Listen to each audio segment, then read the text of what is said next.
Hey guys, I'm learning TFT, and I'm going to share my learnings with you so that I can learn more effectively and you can learn in the process as well. In this video, I'm going to go through the artifact item holders that you need to know for set 14.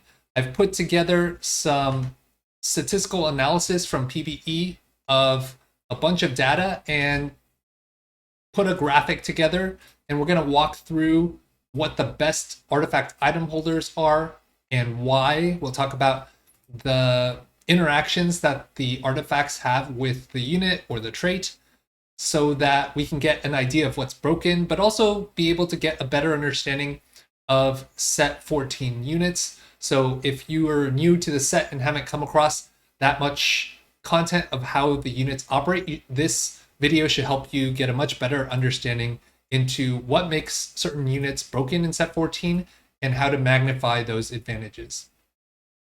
So before I jump into that, I'm going to first go into the meta mindset of the day.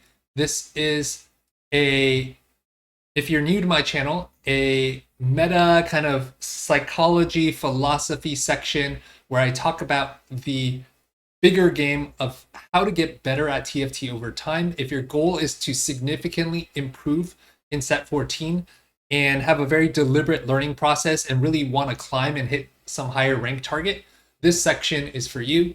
If you want to jump straight to the artifact item holder analysis, take a look at the timestamps in the description below and feel free to skip this section. All right, so today's meta mindset of the day is play slower, think deeper, and climb smarter. This was inspired by one of the viewers of this channel who has been messaging me, Salsa Shark. He said he's been playing slow but more intentional in PvE than the previous set, and specifically he's playing only in blocks of 3 games, a concept that he got from a podcast with League of Legends coaches, and 5 minutes of review between each game, and really taking a pause and a break between those 3 game sessions. And that's an idea that I'm going to experiment with as well. I've talked in last set about after each game going through my VODs and thinking critically about what I learned. And so I'm going to continue doing that, but having this more deliberate process actually makes a lot of sense. And I'm going to go into kind of the science of why. I'm actually reading a book called Dopamine Nation right now by Anna Lembke. And this 3 game block actually makes a lot of sense when you think about how your dopamine in your brain works. So the paradox is that hedonism, the pursuit of pleasure for its own sake, leads to anhedonia, which is the inability to enjoy pleasure of any kind.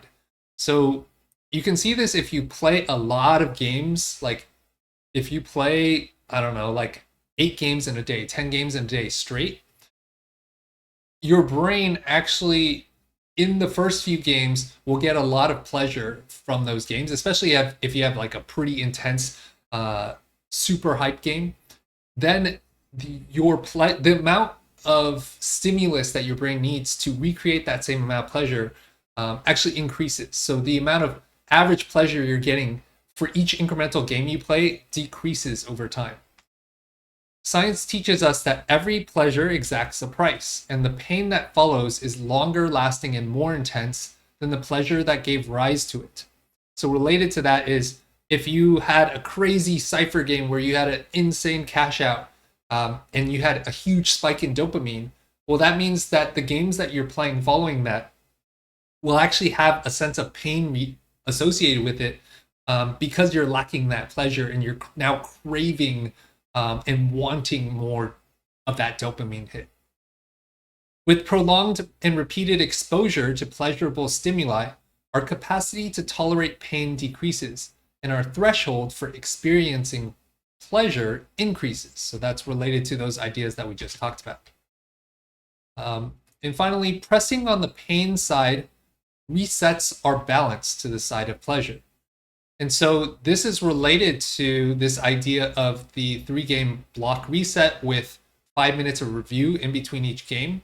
I don't think it's a coincidence that some League of Legends coaches came to this conclusion for how to optimize your learning and long-term LP climb.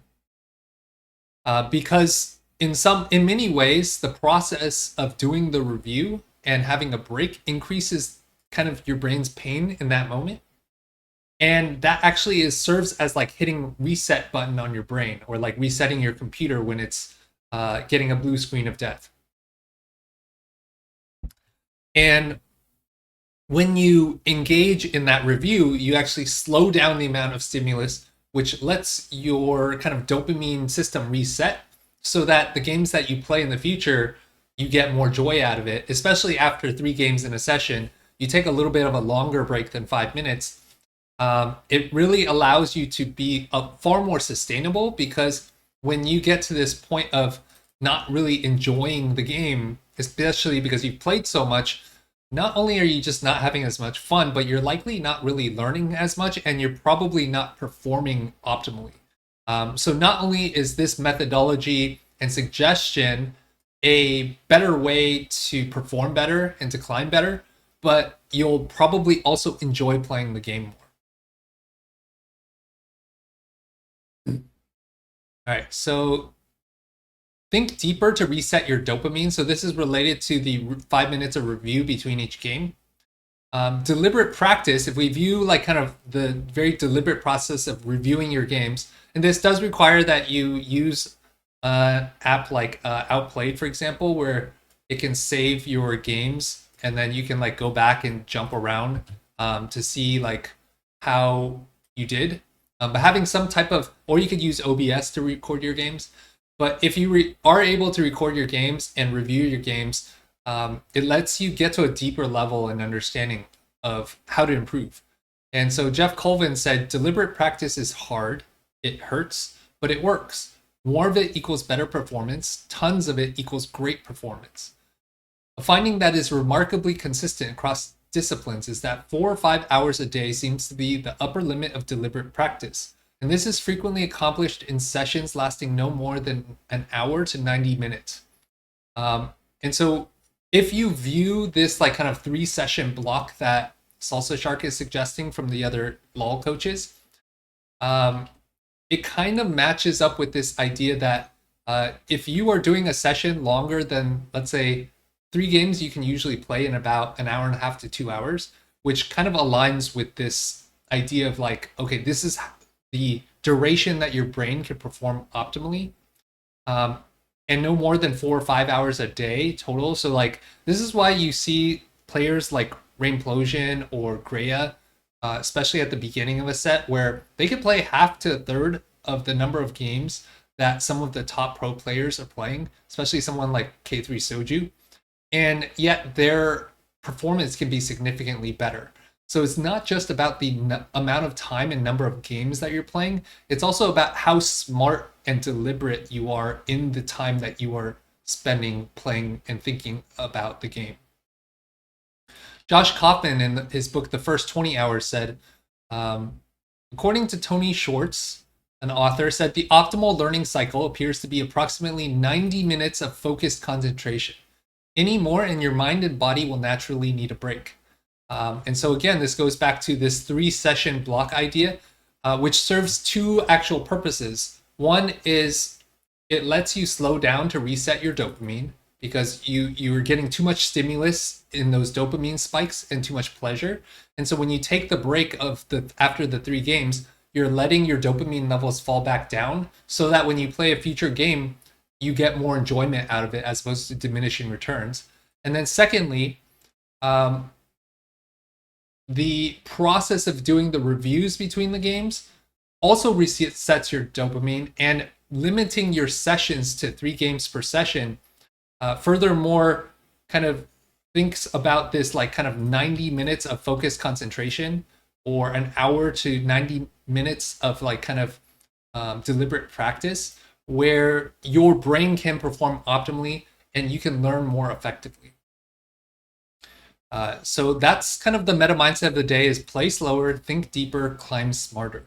So this is an experiment that I'm going to try out, and I don't know if I'm going to do it right away, but I have been doing kind of for each game that I play, going back and taking at least one learning out of it, especially if it is a game that I bought forward.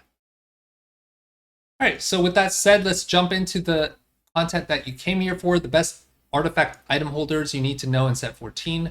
I'll talk about the methodology first. This is taken using PBE data, using MetaTFT in their items section, artifacts filtered by PBE. And if you go in, you can see which player or which units stats perform the best. And I specifically kind of was looking at the place change stat, which is, to my understanding, the equivalent of delta on tactics.tools, where it's the difference between like that unit holding this item versus not having that item. And the reason I looked at the data and according to this stat as opposed to average place or win rate is because average place and win rate, especially in PBE where they're like buffing and nerfing units a lot throughout the PBE week, this is going to fluctuate a lot, but this is going to be more, I think, high signal than these other two. And so part of the goal here is that we can look at the stats to see what artifacts will be good on which units, hopefully across the set, not just for what happens to be good at PBE. So that is kind of the methodology. I primarily focused on units with a reasonable sample size, 1,000 or more, and primarily also filtered by a minus 0.4 place change or better, basically looking for outlier interactions. So like I would exclude a unit like Vex where it's minus 0.2, even though his AVP is high, because he's just kind of stronger in the PBE meta, but may not benefit place change as much from the item itself. So again, we're looking for outlier interactions with that artifact that can hopefully be a guiding principle across the entire set, not just what happens to be good in PBE. One downside of this approach is that could be missing some data for reroll lines that have a smaller sample size because they are not strong in PBE. So units like Nefiri or Draven popped up at times, and they weren't necessarily that strong in PBE, but they had very large place changes in some cases. So I did call those out like in this raw data, and I didn't necessarily include some of them in the in this image. Although I actually did include like Spectral, Cutlass, Nefiri here, like this one. But I put the low sample ones, it's mainly Nefiri and Skarner here. I put them on the right-hand side just as a indication that those are smaller sample size. We should take it with a grain of salt. But minus 0.9 is a pretty high signal. But if there is a meta where Nefiri reroll is like an S tier comp, we should reevaluate these stats at that point. Okay, so one thing before I dive into it too, these are comps that seem to benefit a lot from artifacts is Bruiser, Fiddlesticks reroll. So it's just 6 Bruiser with Fiddlesticks. Actually, I think double Archangel BT is better there. Graves, Rengar reroll could be rerolling either. This is very similar to Ambushers in set 13, and then Shaco reroll, because Shaco has like scaling effects, is quite solid as well. And if you do Shaco, if you have something like Living Forge, it's also possible to reroll Shaco and TF, and TF has some pretty good interactions with artifacts as well. So these are the comps that like kind of really benefit from artifacts. Of course, there's going to be certain metas and patches where some of these are stronger and some of these are weaker. But I just kind of wanted to call out the comps that seem to have a lot of different artifacts that would benefit the units in those comps. All right, let's go through the actual units and their artifacts. So the legend here is basically top row is minus 1.0 or more. So Fiddlesticks here. And then minus 0.9 place change, 0.8, 0.7, 0.6. And then I think by the end it goes 0.5 here. And then all of these in the bottom 2 rows are 0.4 place change.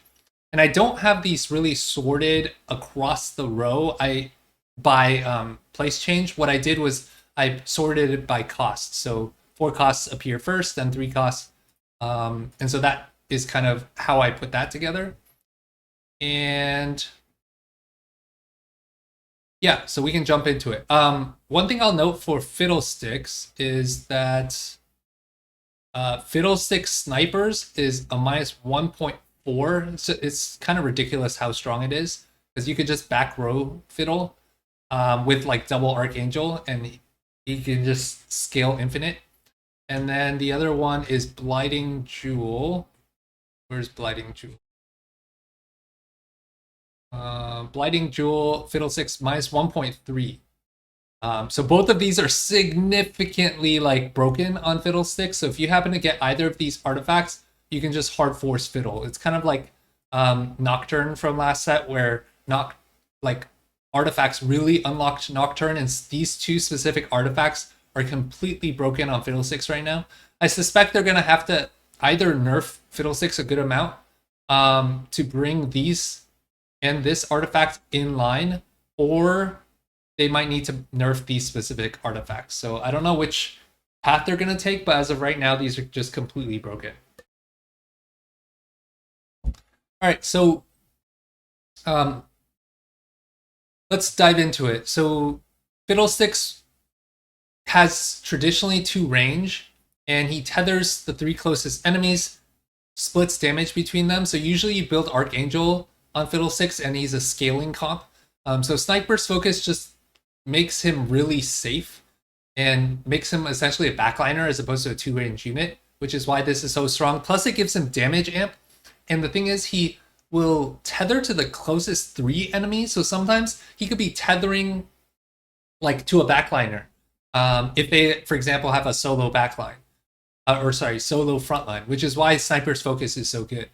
And then Blighting Jewel benefits from a dot effect, because once they have a unit that goes to 0 MR, then he starts generating mana and can start spam casting, which perfectly fits with the identity of Fiddlesticks reroll, which is played around 6 Bruiser and Archangel.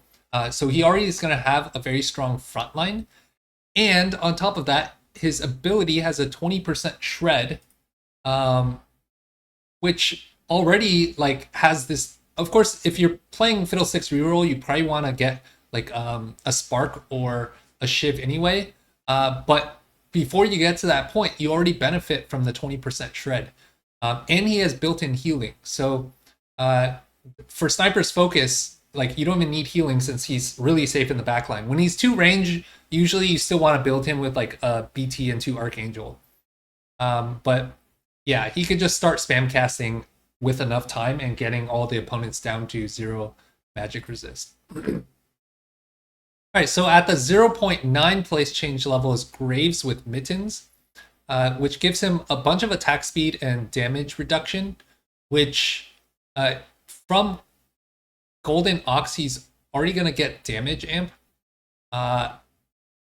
And so he does kind of dash into the middle of battle, so that attack speed from a executioner standpoint, which gives him crit, just like it gives him a lot more survivability and immunity chill. So Graves had his time to shine in PvE where he was super strong.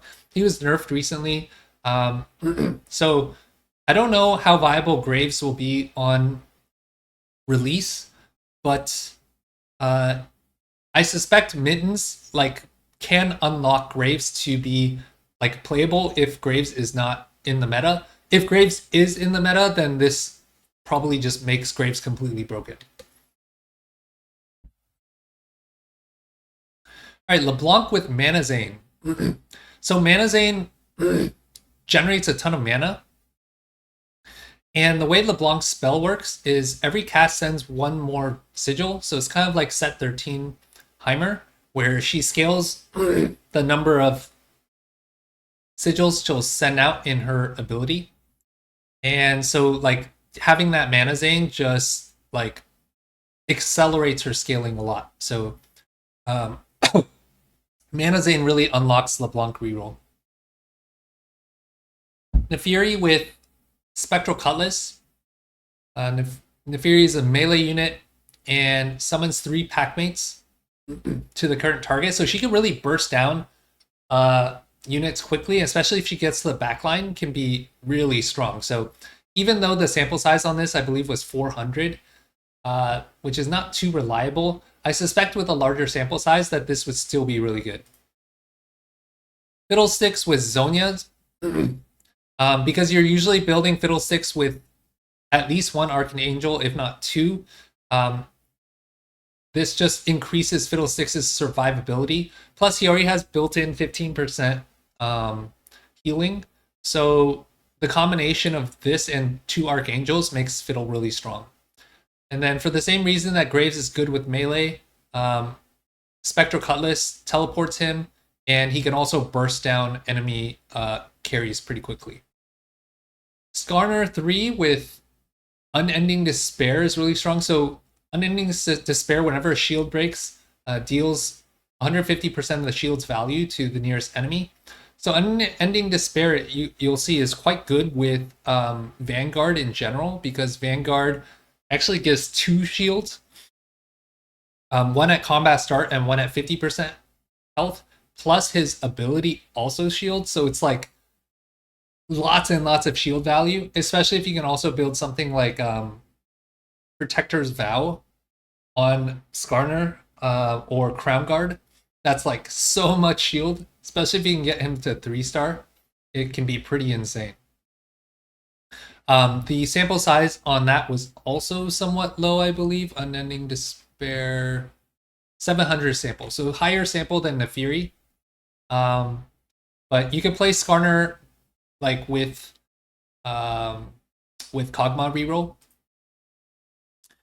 Annie with Mana Zane is good because every 4 casts she summons Tibbers, which is a lot of tankiness to the team.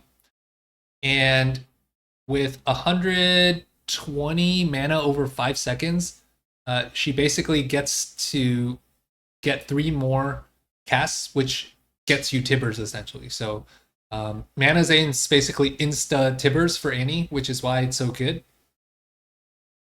And if you do have this, it makes sense to make sure you have vertical amp so that you have extra mini fireballs from the amp trait. Sejuani with, oh sorry, this is not supposed to be Mogul's Mail. This should be Light Shield Crest. All right, with Light Shield Crest Sejuani, and actually I'm gonna make sure I don't forget to update this here.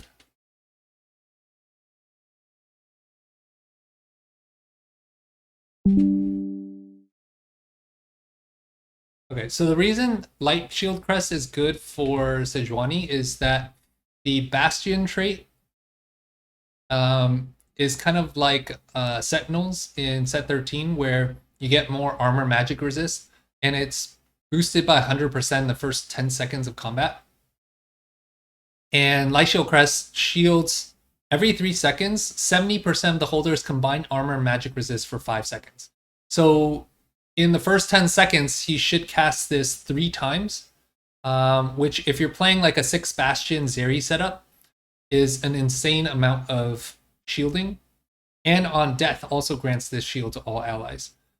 So similar to how Unending Despair synergizes really well with Vanguard in set 14, Light Shield Crest synergizes really well with Bastion in set 14. Fiddlesticks, Mana Zane also quite good. Just lets him cast a lot, especially if you're playing a more vertical techie. Since usually if you're building a lot of Archangels on Fiddlesticks, you're kind of playing scaling, which isn't as great with Mana Zane, because Mana Zane bursts like really quickly, which I don't think it's horrible, but I suspect there's more research to be done here. Right now, I don't think the Advanced Explorer is available for PvE, but that would be one thing I would look at, is how Mana Zane interacts with Fiddlesticks depending on what traits he has active, whether that's 6 Bruiser versus like a more vertical techie angle, because techie is set 14's sorcerers and gives a lot of AP, which if you're playing like 8 techie or 6 techie or just more techies, it should let Fiddlesticks burst a lot more quickly. All right, Veigar with Mana Zane. Veigar has a lot of burst and hits adjacent enemies, so you want to make sure you're. I had a positioning video that I just released in my last video, but you really want to make sure you, especially with Mana Zane, that you position Veigar to hit like a clump of units. And with reroll, he also does bonus true damage with this. So he could do a lot of burst damage with the right setup and Mana Zane.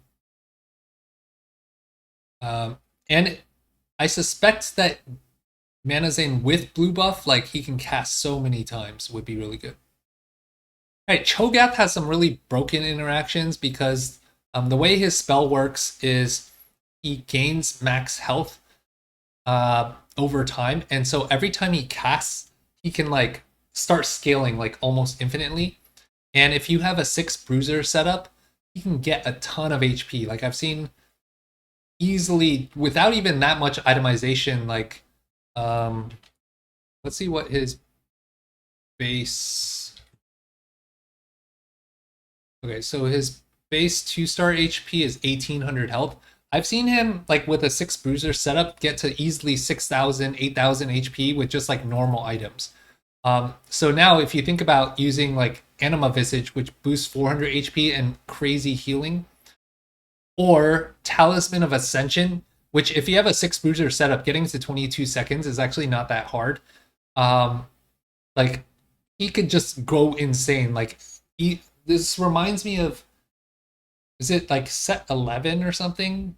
The Bard and who was the frontline? They were 3 costs, where the frontliner you would see get to like 25,000 HP.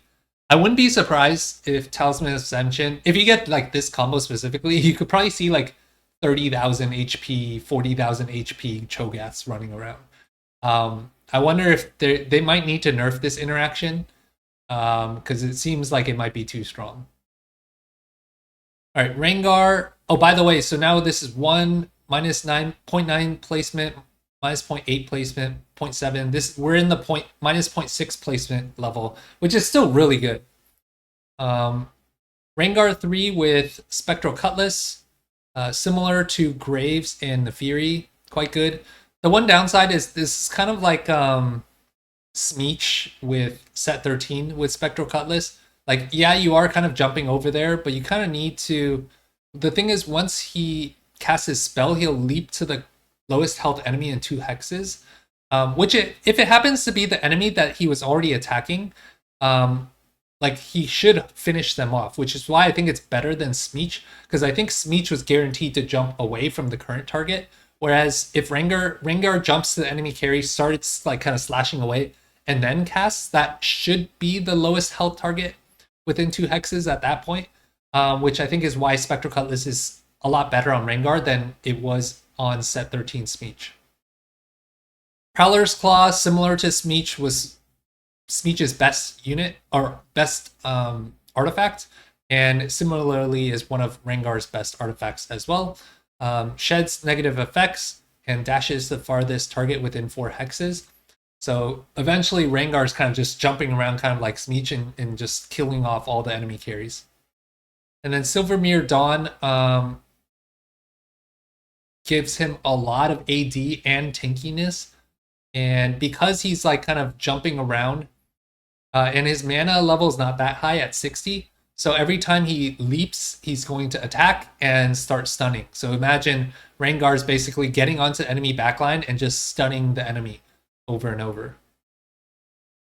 All right, Fiddlesticks Talisman, for the same reason that when you play Cho'Gath, you're usually playing Fiddlesticks because they're both boombots, which is why you're playing like a 6 bruiser setup with Fiddlesticks.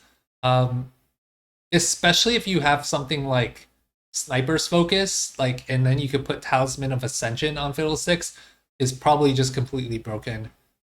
Gets insane amount of damage amp. Also just gives Fiddle 20 AP. which is quite solid.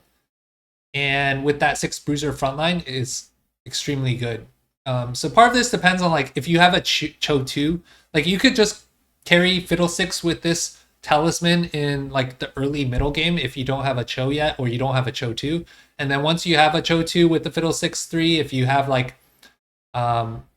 good items on Fiddlesticks, then you can move the talisman over. But what's cool is that you can like kind of use the talisman for either of them.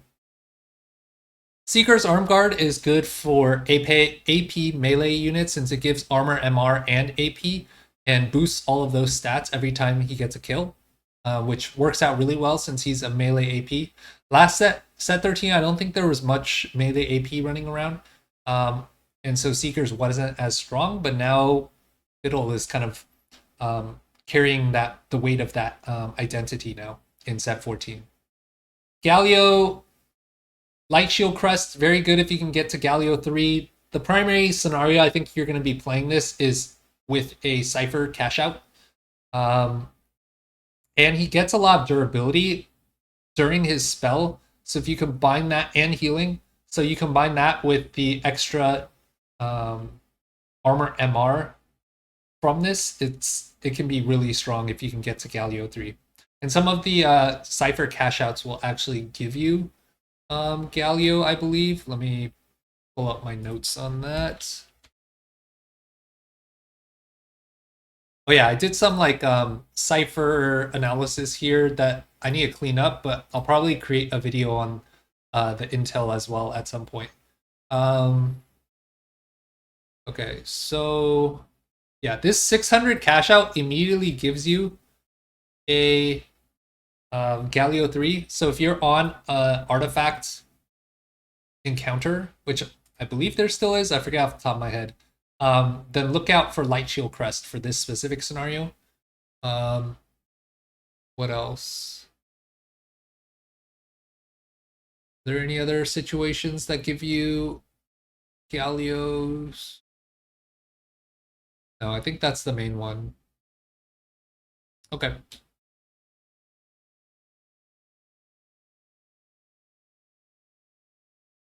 All right, Jinx 3 with Mana Zane. So Jinx is an AD caster, which you might be thinking, why is she good with Mana Zane? And the reason is because each cast fires an additional rocket whenever she casts. So she scales similarly to LeBlanc or like set 13 Heimer, but she's AD. And so while she doesn't benefit as much from the ability power, Mana Zane actually does give 15 AD. And so having her cast a lot in the beginning and get a lot more rockets just scales her damage throughout the fight. So if Jinx reroll is a thing, or if you get a Mana Zane, this kind of will depend on the patch, but it could make Jinx reroll viable, or if she's already in the meta, make Jinx completely broken. Graves with Death's Defiance. We've already talked about why melee is good for him. He kind of dives in with his ability, so that extra survivability helps him a lot. Same thing with Shaco. Shaco, you really want to make sure if you're rerolling him that you get him going in the early game. So like on an artifact encounter would be quite good because his passive scales his AD for each kill, similar to Trundle's hero augment from set 13. He's kind of teleporting around, so he has teleports behind the lowest health enemy within 3 hexes, so somewhat similar to Rengar's ability, but with a little more range. And so he is quite squishy compared to Rengar, so that Death's Defiance can make a big difference if you're rerolling him. All right, Elise 3. So now we're at 0.5 average placement in this row.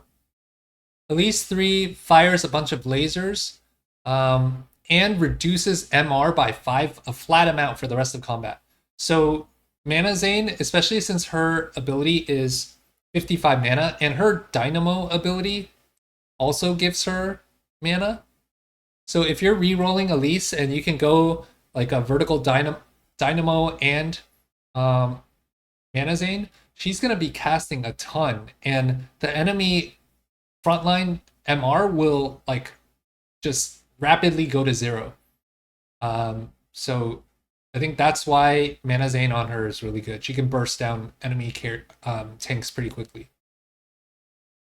Rengar with Mittens. We talked about Graves being good. So if you're playing like a Executioner reroll with either Graves or Rengar, you can kind of figure out who you're hitting more of the units on ahead of tempo.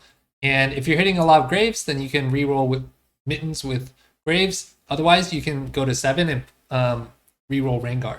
So there's a lot of flexibility between many of these items. So basically, you can, if you get any of these melee kind of artifacts, you can kind of work your way up a tree and then scout aggressively to see whether anyone's playing Shaco. So you hold Shacos, you can hold your Graves, hold your Rengars, and kind of figure out which one has the highest likelihood that you can hit ahead of tempo and that you're uncontested on. All right, we talked about Unending Despair with Skarner. Because Skarner with Vanguard has multiple shields and his ability shield. Same thing applies for Braum. Braum is a Vanguard and his ability shields. So if you can get to 3-star Braum, he'd be quite good. And most likely you're going to be doing that with like a Syndicate line with like Misfortune.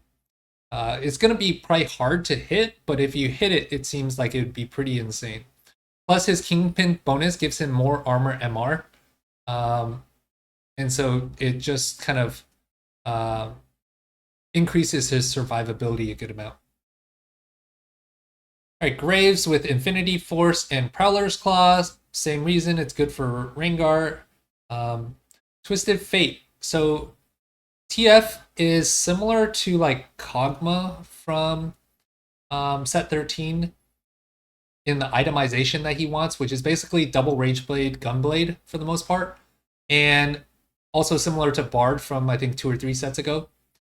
So he's your scaling attack speed AP carry. And in those builds, Wit's End and Gambler's Blade are very good because Gambler's Blade with Rageblade can generate you a ton of gold. He already wants more attack speed anyway, which Gambler's Blade gives him 35 AS and 10 AP. And then Wit's End for units that attack with high attack speed deals a bunch of bonus magic damage, gives him 30 AS, and provides healing. So it's kind of a replacement for that Gunblade. Although Gunblade can heal the front line as well, but if you have like a Rageblade, Gunblade, Gambler's Blade, or double Rageblade Wit's End, TF3 could do a lot of work. Shaco with Spectral Cutlass, Mittens, Prowler's Claw, same kind of idea behind Rengar and Graves. They're all really strong AD melee carries with a lot of backline access, at least for Shaco and Rengar. A little bit less so for Graves, but in the right circumstance, you might be able to wrap on the enemy. All right, so now we're at the minus 0.4 place change. And starting with the forecast, we have Brand, which is a Techie Street Demon, which already gives him, Techie gives him a lot of AP. And then Street Demon, is that Street Demon? Yeah, Street Demon gives also more AP. So basically, Brand gets a lot of AP, and so he just wants mana generation. So he can start casting and bursting down a lot of units. His Paint Bomb is an AoE effect, and he gets +1 range on that to hit the largest group of enemies. So a lot of times you want to build like a Morello or Red Buff on him because he can burn and anti-heal a large group of units. And if you have Sniper's Focus, he can actually, like, if he was in the corner here and the largest clump was actually on the opposite side, that should give him the range to like Paint Bomb this entire opposite side. And with the increased damage amp from Sniper's Focus would be pretty insane amount of damage. All right, Xayah is a AD caster, kind of bursts a bunch of feathers, and then if she kills them, the feathers will then seek out another enemy within 2 hexes. So she wants to cast, kind of reminds me of Kai'Sa from set 10, 11. But Mana Zane is good on her for that reason because she wants to. A lot of her damage output comes from her spell. So kind of like Jinx AD caster is good. And then Gold Collector is good because when she is able to kill a target, the feathers seek out nearby enemies within 2 hexes. And so that kind of AoE effect, not only does Gold Collector allow the ability to execute the primary target, but then can also execute the other enemies within 2 hexes. So it gets a lot of value out of that. Of course, if you are playing Xayah, you do want to make sure you have an IE to be able to take advantage of the 30% crit to like really get value from it. Ideally, you would have Shojin, IE, Gold Collector, if you did have Gold Collector. Next, we have Vex, which is an Executioner. He benefits from Deathfire Grasp. He already has a lot of crit from Executioner, which is similar to Ambushers from set 13. And so the stats on Deathfire Grasp, I suspect, are why this item is quite good on him. It gives him all the stats that he doesn't already have, which is AP, mana, and damage amp, plus blast the current target for 40% of their max health. And the way Executioner works, it's similar to Ambushers. Like, it's a very burst-heavy comp. And so if the enemy... The main reason that Executioner's gonna lose a fight is because the enemy has a super tank, oftentimes like a super solo frontline tank. Like, let's say the enemy has a like a Cho'Gath that scales, or like a 3-star Galio or something. Then you want to place your Vex right in front of that super tank, and it can burst down with the Deathfire Grasp 40% of their max health right away.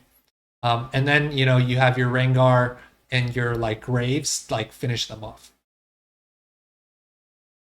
Cho with Innervating Locket is also extremely broken. So you can see this pattern where if you have Living Forge and you can start like stacking up some of these artifacts on Fiddlesticks and Cho, it could just go insane. The reason that Innervating Locket is extremely good on Cho is every time he casts, he'll restore 20% of his max health. And the thing is, if his max health is increasing and scaling like very rapidly, the amount of healing will increase each time, and so then he starts to go infinite. So if you get like an Innervating Locket with like an Anima Visage and Talisman, even just like, I remember in the set with Bard and why am I blanking on that 3-cost Bruiser frontline who carried the Innervating Locket, and I forget what the other item was. I think it was removed from the game. But like, you just had this massive scaling effect where the HP would increase, and then the healing increases, and then they just become unkillable. All right, Leona is a Vanguard with Light Shield Crest is solid, not as good as it is with Sejuani or Bastions, because Bastions get a lot more armor and MR, but Leona with Anima Squad gets some armor MR, so like 5 Anima Squad, or let's say even 7 Anima Squad gets 35 armor MR, whereas just 4 Bastion is already 50 armor MR without even including the first 10 seconds of combat, which is 100, right? So that's why Light Shield Crest is going to be much better on Bastions, but it's not horrible on Leona because she already does have some built-in armor MR from Anima Squad. All right, Neeko with Anima Visage is quite solid, partly because her ability scales with HP, the shield. Pop-up mural gains more shield from having more HP, which Anima Visage provides, gives healing. Strategist has damage reduction, so if you are building Anima Visage on Neeko, you could solo frontline her with like a Stone Plate and Anima Visage, and you kind of have all of the major tank stats covered with armor, MR, HP, healing, and damage reduction from the Strategist trait. So yeah, Strategist frontline gets a bunch of like 5 strategists gets triple the amount, which is 30% damage reduction. So this just gives her a lot of, and it gives her armor, MR, and HP, which is like all the stats that she wants, given that she has a ton of damage reduction. Plus, it scales her her shield. All right, Rengar, Death's Defiance, Infinity Force, also quite good. Just not as good as, you know, some of these other ones here, but again, all the same ones that are good for like Graves and Shaco, also good for Rengar.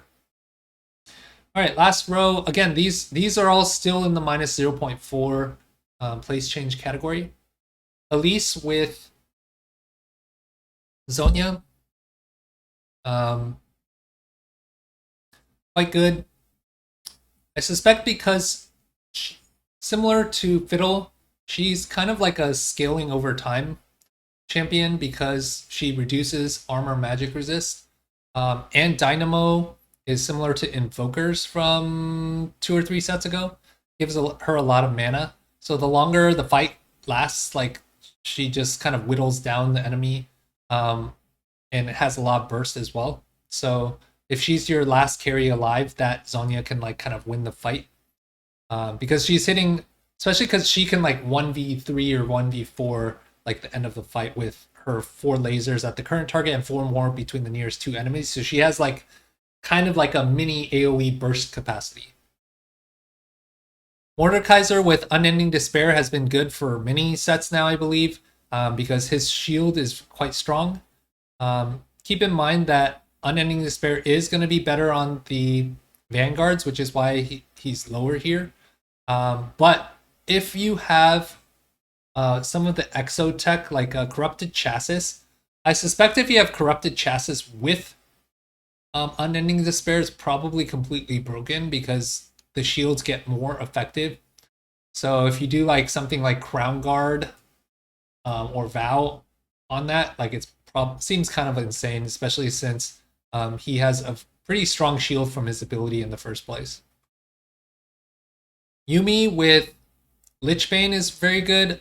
So anytime, so Lichbane deals magic damage whenever the unit casts, and so it's really good on low mana champions that generate a lot of mana. And so usually with Yuumi, you're building a blue buff because she's at 30 mana, and her amp trait scales.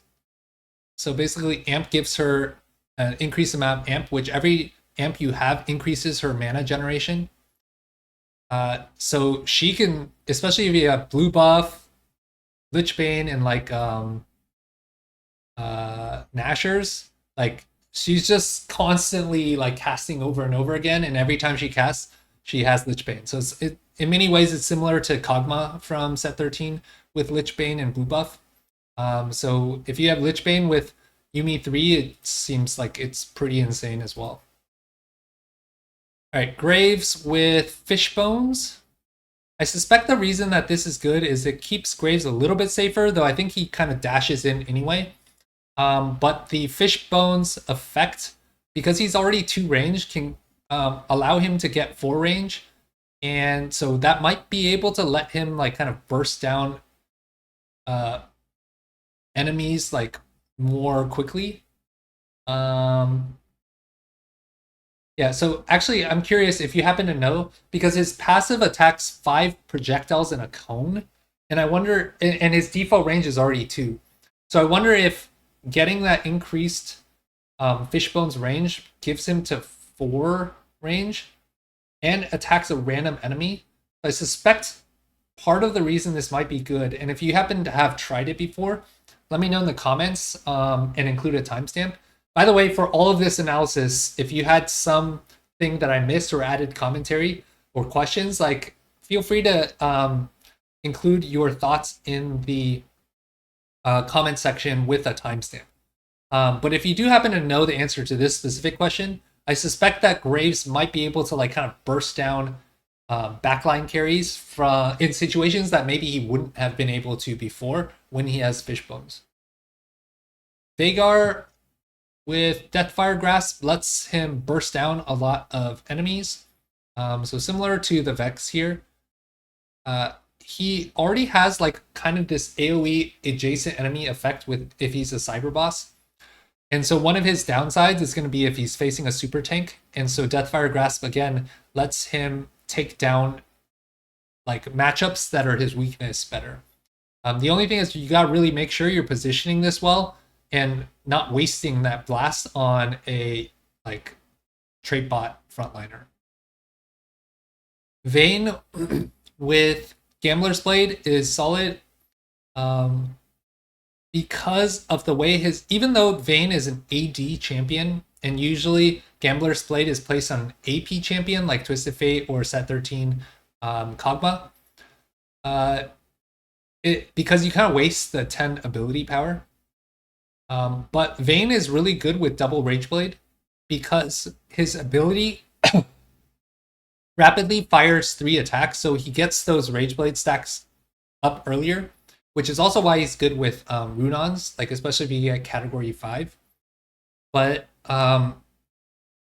Gambler's Blade can trigger off of the Bat Bolt's rapidly fire 3 attacks effect, so especially with like Rage Blade, Gambler's Blade, Gunblade, like Vayne can scale up attack speed and start generating a ton of gold because his ability lets him get significantly more attacks, which drastically increases your gold generation. And so you could just kind of start off by generating a ton of gold with Vayne, hit Vayne 3, and then as the late game hits and Gambler's Blade kind of decreases in value because you care less about the gold generation and more about just combat strength, then you could just move Gambler's Blade off of Vayne and onto another unit. And because he's Anima Squad, you could move the Gambler's Blade onto like Aurora or just some other unit. And finally, Nidalee is a melee AP champion, and so she's going to benefit from Zhonya's, which is quite good for melee AP champions, similar to like Echo last set. All right, so that covers all of the units. I would love to hear your thoughts in the comments below as far as what you thought about this video, what maybe was surprising to you, what combinations have you already tried, what maybe was missing. I suspect that as more data comes in with PvE and the set goes live, we'll find kind of new interactions that maybe weren't covered here, but I suspect that this should get the kind of majority of them out of the way. And then finally, I hope you found the meta mindset helpful and maybe can experiment with it yourself. I would love to hear if you do experiment with this idea of play slower, think deeper, climb smarter, how that experiment goes for you. And yeah, thanks for watching up to this point. I appreciate you sticking around, and I'll see you in the next one.